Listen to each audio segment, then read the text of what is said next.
NCOC سے guidance issue ہوئی اور یہ لازمی قرار دے دیا گیا کہ اگر آپ ایسے مقامات پہ ہیں جہاں پر زیادہ لوگ موجود ہیں، پبلک پلیسز میں ہیں، تو ماسک پہننا لازمی قرار دے دیا گیا۔ اس کے بعد 4 جون کو ہم نے جو ہماری حفاظتی تدابیر اور جو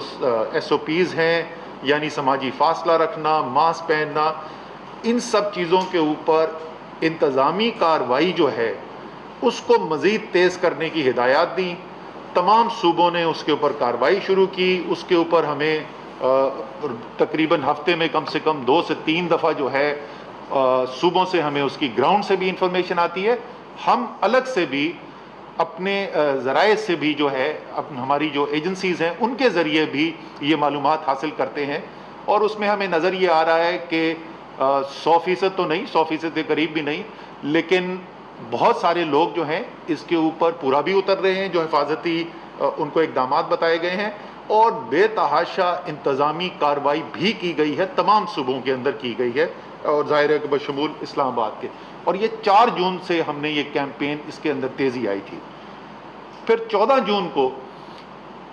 ہم نے یہ ہاٹ سپاٹس جو ہیں، یعنی وہ علاقے جہاں پر وبا کا پھیلاؤ زیادہ تیزی سے ہو رہا ہے، ان کی نشاندہی کر کے، یہ پہلے سے سمارٹ لاک ڈاؤن مئی کے وسط سے ہونے شروع ہو گئے تھے، لیکن ہم نے 14 جون کو اس کے اندر زیادہ پھیلاؤ کی یہاں سے گائیڈنس دی، اور 20 بڑے شہروں کے اندر جہاں سب سے زیادہ وبا کا پھیلاؤ تھا وہاں پر نشاندہی کر کے بتایا کہ کون کون سی جگہیں ہیں جن کو لاک ڈاؤن کرنے کی ضرورت ہے، اور صوبوں نے اس کے بعد یہ اپنے اقدامات لینے شروع کیے۔ اور یہ سب ہوتے ہوئے ظاہر ہے ایک طرف یہ تو حکومت کے اقدامات تھے، لیکن ساتھ ہی ساتھ لوگوں کو بھی یہ احساس ذمہ داری ہے، جب کیس بڑھے تو لوگوں نے بھی حفاظتی تدابیر کو، فاصلہ رکھنا، ہاتھ دھونا، ماسک پہننا، ان چیزوں کی زیادہ احتیاط کرنی شروع کی، اور اس کی وجہ سے ہمیں جتنی خطرناک پھیلاؤ ہو سکتا تھا اس میں بہتری نظر آئی۔ اس کا مطلب یہ نہیں کہ خطرہ ختم ہو گیا، اس کا مطلب یہ نہیں خطرہ ٹل گیا، بلکہ یہ ہمیں یاد دہانی کرا دی ہے یہ بات کہ اگر ہم صحیح اقدامات کریں گے تو اللہ تعالیٰ حفاظت میں رکھے گا، اور اگر نہیں کریں گے تو حالات خراب ہو سکتے ہیں۔ ہم نے ماڈلرز کے ساتھ ابھی جولائی کی 31 تاریخ کا جو میں نے آپ کو بتایا تھا اس کے بارے میں بھی کافی تفصیلی بات ہوئی، اور ان کو مزید کام کرنے کے لیے دیا گیا ہے۔ انشاءاللہ تعالیٰ 1 ہفتے بعد ہم آپ کو یہ بھی بتائیں گے کہ یہ اقدامات جو لیے جا رہے ہیں ان سے جو اثر نظر آ رہا ہے، اگر اس کو برقرار رکھا جائے گا یا اس میں اور بہتری کی جائے گی تو جولائی کی 31 تاریخ تک کیا صورتحال بنے گی،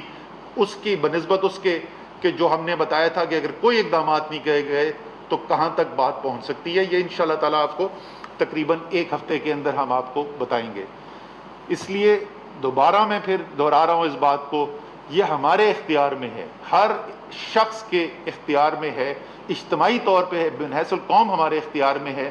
اگر ہم ڈاکٹر صاحبان کی ہدایات پر عمل کریں گے۔ دوبارہ سے میں بول رہا ہوں، یہ ماسک پہن کے جائیں گے، جب ہم پبلک کے اندر جائیں گے تو ایک دوسرے سے فاصلہ رکھیں گے، دن میں جتنی دفعہ ممکن ہو ہم ہاتھ کی صفائی کریں گے، دھوئیں گے ہاتھ، تو انشاءاللہ تعالی مرض کا پھیلاؤ ایسا نہیں ہوگا جہاں پر یہ ہمارا جو صحت کا نظام ہے اس کو مفلوج کر دے۔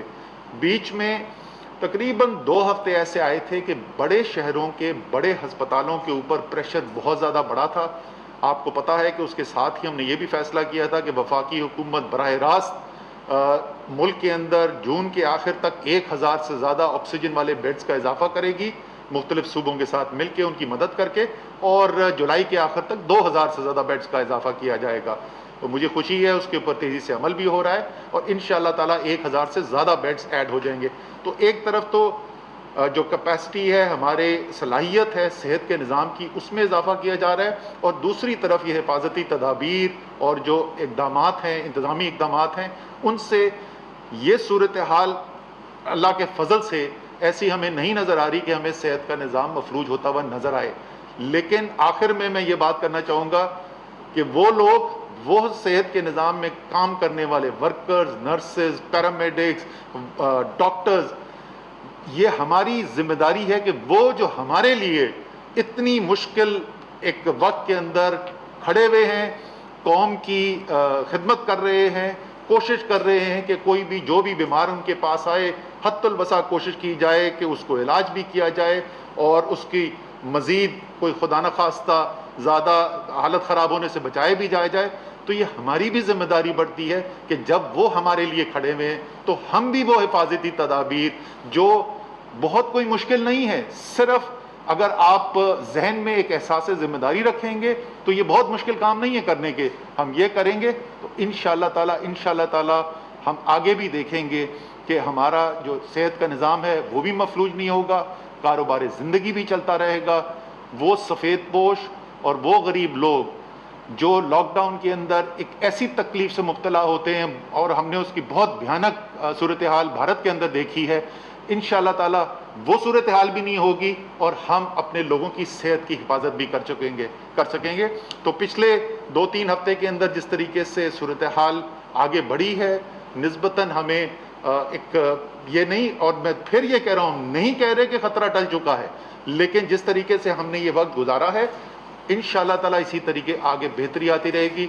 آپ کا، میں پوری قوم کا، خصوصی طور پہ ہمارے ہیلتھ کیئر ورکرز کا شکریہ بھی ادا کرنا چاہتا ہوں اور ہیلتھ کیئر ورکرز کو تو سلوٹ بھی کرنا چاہتا ہوں. پاکستان زندہ باد. وفاقی وزیر اسد عمر اور وزیر اطلاعات شبلی فراز میڈیا سے گفتگو کر رہے تھے، جہاں ان کا یہ کہنا تھا کہ احتیاط نہیں کی گئی تو یہ وبا مزید پھیلے گی.